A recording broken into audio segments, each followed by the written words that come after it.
नमस्कार दोस्तों, आप सही का ट्रेडर स्वागत है। कैसे हो आप सभी। 2026 की पहली भर्ती आप सभी के सामने आ चुकी है। सीआईएसएफ में assistant sub inspector paramedical staff की भर्ती आ चुकी है, जिसका नोटिफिकेशन आउट हो चुका है। फॉर्म जो आप सभी का जून से शुरू होने वाला है, जुलाई इसकी लास्ट डेट रहने वाली है। सब कुछ आप सभी को डिटेल में बताने वाला हूं, कौन अप्लाई कर सकता है, कौन अप्लाई नहीं कर सकता, क्योंकि आपको मेरे पीछे पूरा नोटिफिकेशन दिख रहा होगा। ठीक है, चलते हैं वीडियो को स्टार्ट करते हैं। वीडियो अच्छी लगे वीडियो को लाइक कीजिएगा, चैनल को सब्सक्राइब कर लीजिएगा, और ये नोटिफिकेशन को डाउनलोड करने के लिए आप सभी हमारे टेलीग्राम चैनल से जुड़ जाएगा, जिसका लिंक हमने डिस्क्रिप्शन बॉक्स में दे दिया है। चलते हैं वीडियो को स्टार्ट करते हैं।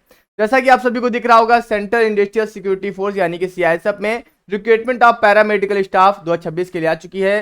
एप्लीकेशन जो है आपका 8 जून से शुरू हो रहा है और 7 जुलाई इसकी लास्ट डेट रहने वाली है। तो इसी टाइम को ध्यान में रख के आप सभी फॉर्म भर दीजिएगा।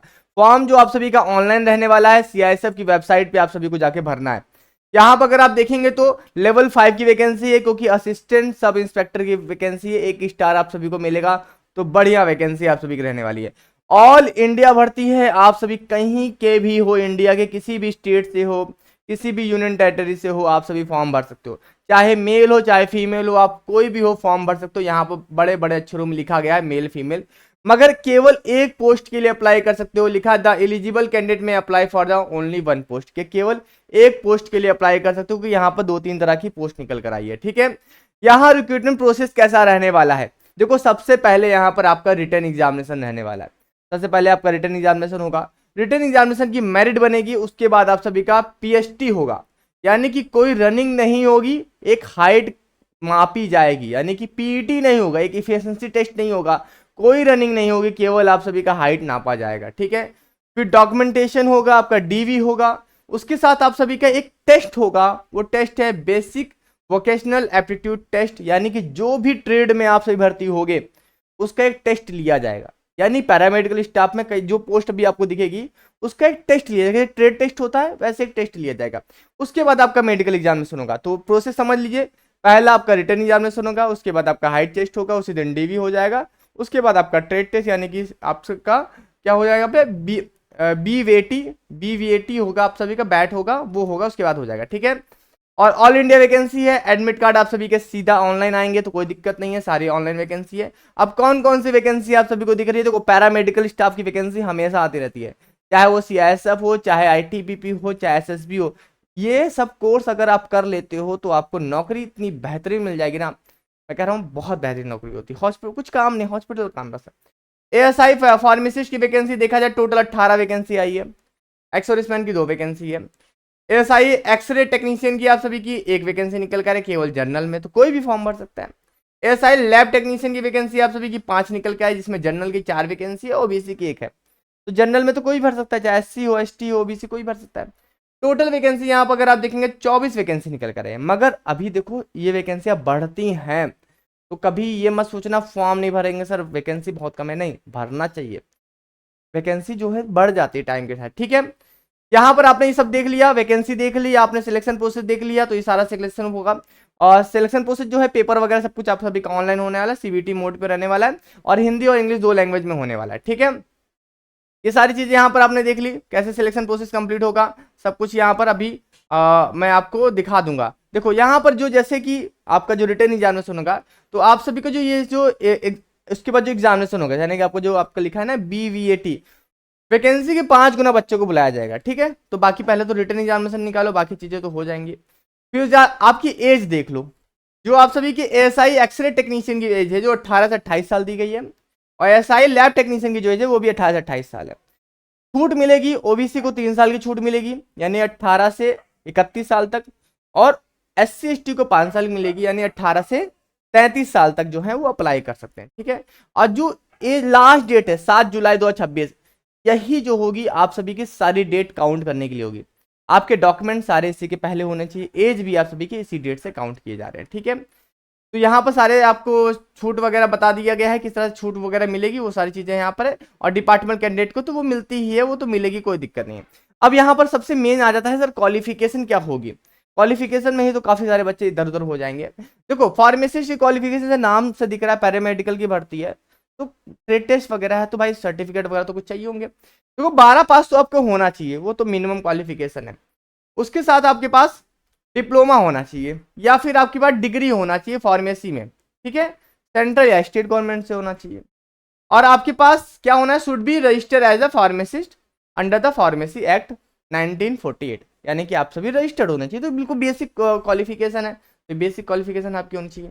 एक्सरे टेक्नीशियन की क्या क्वालिफिकेशन है, 12 पास तो होना चाहिए, मस्ट है। 2 साल का डिप्लोमा होना चाहिए इसमें आपका रेडियोग्राफी का, चाहे सेंट्रल से किया हो चाहे स्टेट गवर्नमेंट से किया हो। तो यहाँ रजिस्ट्रेशन वगैरह से कुछ नहीं है एक्सरे टेक्नीशियन।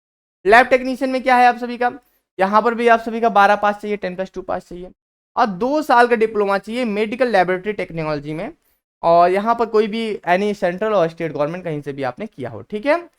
उसके साथ यहाँ पर हाइट वगैरह भी लोचा है, हाइट का भी देख लो। हाइट यहाँ पर देखो, general EWS SC and OBC candidate, ठीक है, उसके लिए हाइट 170 सेंटीमीटर, चेस्ट 85 से 80 से 85, फीमेल की हाइट 57 सेंटीमीटर, चेस्ट तो होता नहीं है, ठीक है, नॉट अप्लीकेबल। और रिलैक्सेबल स्टैंडर्ड कौन सा है, जैसे कि आप सभी कुमाऊस हो, गोरखा हो, डोगरा हो, मराठा हो, सिक्किम हो, ये सब हो तो आपको हाइट में छूट मिल जाएगी। और या फिर अगर आप अरुणाचल प्रदेश से हो, असम, हिमाचल प्रदेश, मणिपुर, मिजोरम, मेघालय, नागालैंड, सिक्किम, त्रिपुरा, जम्मू कश्मीर से हो, तो वहाँ से आप सभी को छूट मिल जाएगी। तब आपकी हाइट 165 सेंटीमीटर है, और 80 से 50 सेंटीमीटर आपका चेस्ट चाहिए होगा। फीमेल की 155 सेंटीमीटर है, ठीक है। अगर आप एसटी कैंडिडेट हो तो एसटी कैंडिडेट को तो जाहिर सी बात है, उनकी तो हाइट में हमेशा छूट रहती है। एक फिक्स उनकी हाइट रखी गई है, 162.5 सेंटीमीटर है, और चेस्ट जो है 72 से 82 मेल के लिए होगा। फीमेल की हाइट 154 सेंटीमीटर है। तो बाकी यहाँ पर हाइट काफ़ी ज़्यादा मांगी है, 70 सेंटीमीटर, तो जिनकी होगी तो भाई देख लेना, क्योंकि बहुत ये स्टैंडर्ड मिल पाना बहुत ही मुश्किल होता है, ठीक है। तो ये सारी चीज़ें देख लिया, आपको ऑनलाइन फॉर्म वगैरह भरना है। अब आपको यहाँ पर चलते हैं आगे, और डिटेल बता देता हूँ, जो जो डिटेल दी गई है वो चीज़ है, ठीक है। तो आपको एज पता चल सकी, आपका क्वालिफिकेशन क्या होना चाहिए वो सब पता चल गया। एएसआई फार्मासिस्ट की क्वालिफिकेशन के बारे में यहाँ पे इन्होंने बता दिया है कि 10+2 होना चाहिए ऑफ एनी आर्मी। अगर इस तरह से चीज़ें अगर आपने हैं तो ये भी आप सभी का वैलिड हो जाएगा, ठीक है। जैसे diploma in degree pharmacy for the central state government, और 10+2 किया हो आपने कहीं भी आर्मी नेवी से किया हो, और 15 साल की सर्विस हो, तो ये सब चीज़ें, ये एक्स सर्विसमैन वगैरह वाला है, ठीक है, उसमें कोई दिक्कत नहीं है ना, एक्स सर्विसमैन के लिए दिया गया, तो उसमें भी चल जाए, कोई दिक्कत नहीं। मेडिकल कैटेगरी आप सभी को पता है, मेडिकल तो फिट होने चाहिए, फौज में भर्ती हो रहे हो तो मेडिकल तो फिट होने ही चाहिए, ठीक है। और यहाँ पर सारे एग्जामिनेशन के बारे में इन्होंने बता दिया है, तो एग्जामिनेशन को भी देख लेंगे, ठीक है। तो लास्ट डेट वगैरह जो भी डॉक्यूमेंट वगैरह रहेंगे, चाहे ईडब्ल्यूएस हो चाहे ओबीसी, सबके डॉक्यूमेंट की लास्ट डेट जो नहीं है 7 जुलाई से पहले पहले के होने चाहिए। उसके बाद है कोई भी डॉक्यूमेंट आप सभी के नहीं चलेंगे, ठीक है। और चलते हैं आगे, आगे क्या क्या दिया गया है। तो ये सब कहा जाए 7 जुलाई से पहले। फीस वगैरह देख लो, एप्लीकेशन फीस वगैरह 100 रुपये फीस यहाँ पर लगने वाली है, ज़्यादा फीस है नहीं, 100 रुपये फीस लगती है। और किसकी किसकी लगती है, आप सभी की जनरल की, ईडब्ल्यूएस की और ओबीसी की लगती है, ठीक है। फीमेल कैंडिडेट, SC/ST और एक्स सर्विसमैन के लिए जो भी है कोई भी फीस नहीं लगती है, ठीक है। उनके लिए कोई भी बढ़िया कोई दिक्कत नहीं, सब ऑनलाइन फीस आपको भरनी है, कोई भी फॉर्म आप सभी को ऑफलाइन नहीं करना है, ठीक है। सारी चीज़ें आप सभी को ऑनलाइन यहाँ पर करनी है। तो सारे डॉक्यूमेंट वगैरह लगाने के बाद आप सभी को ऑनलाइन फॉर्म वगैरह सब कुछ भर देना है, सारी डिटेल यहाँ पर दी गई है। अब आपका बात करते हैं रिटर्न एग्जामिनेशन में क्या क्या होगा। तो रिटर्न एग्जामिनेशन में 100 नंबर का पेपर होगा, और ऑनलाइन पेपर होगा आप सभी का, ठीक है। और सारी डिटेल जो अभी फुल नोटिफिकेशन जब वेबसाइट पे आएगा तो उसमें सिलेबस के बारे में बता दिया जाएगा, ठीक है। और बढ़िया से एग्जामिनेशन देने के बाद आप सभी का आपका पीएचटी होगा, पीएचटी में हाइट वगैरह नापी जाएगी, इससे हाइट वगैरह बताया, कोई रनिंग वगैरह नहीं है, कोई दौड़ना नहीं है, ठीक है।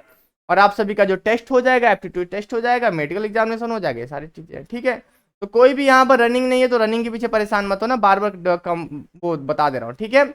तो यही सब है, बाकी तो कुछ है नहीं, बाकी तो मैंने आप सभी को बता दिया। और टेस्ट में क्या पूछेंगे अभी ये इसमें तो दिया नहीं गया है, बाकी जब फुल नोटिफिकेशन आएगा तो मैं आपको बता दूंगा, ठीक है। तो ये आप सभी की पैरामेडिकल की वैकेंसी आई है। देखो ज़्यादा वैकेंसी नहीं है, मैं मानता हूँ, क्योंकि है ही वैकेंसी, कैसे स्टार की वैकेंसी कम ही आती है, कांस्टेबल हेड कांस्टेबल की वैकेंसी हमेशा ज़्यादा आती है, हमेशा जहाँ पर भी स्टार आ जाते हैं वहाँ पर वैकेंसी कम ही हो जाती है, ठीक है। ऊपर से इतनी स्पेशल वैकेंसी है, पैरामेडिकल स्टाफ की वैकेंसी है, और वैकेंसी बढ़ती भी है समय के साथ। तो अगर आप एलिजिबल हो, जो जो मैंने कंडीशन आपको बताई है, चाहे आपकी क्वालिफिकेशन बताई हो, चाहे आपकी हाइट बताई हो, तो अगर आप एलिजिबल हो तो जरूर से फॉर्म भरिएगा। वैकेंसी 1 नंबर की भाई, काम 1 नंबर का है। और सैलरी वगैरह तो बात हो, लेवल 5 की वैकेंसी है, बढ़िया आप सभी का पैसा मिलने वाला है, फैसिलिटी आपको सेंट्रल गवर्नमेंट की मिलने वाली है, और medical facility, canteen facility, everything आप सभी को मिलने वाला है, ठीक है। तो कोई भी डाउट रहेगा कमेंट बॉक्स में पूछेगा, फुल नोटिफिकेशन जैसे वेबसाइट पे आएगा तो मैं आपको और डिटेल बता दूंगा एग्जामिनेशन के बारे में, कि 100 नंबर के पेपर में क्या क्या आने वाला है, आपका वोकेशनल को जो ट्रेड टेस्ट होने वाला है उसमें क्या क्या होने वाला है, तो वो भी मैं थोड़ा सा और डिटेल में आप सभी को बता दूंगा, ठीक है। चलिए फिर अभी के लिए चलता, मिलता है नेक्स्ट वीडियो में। Thank you so much.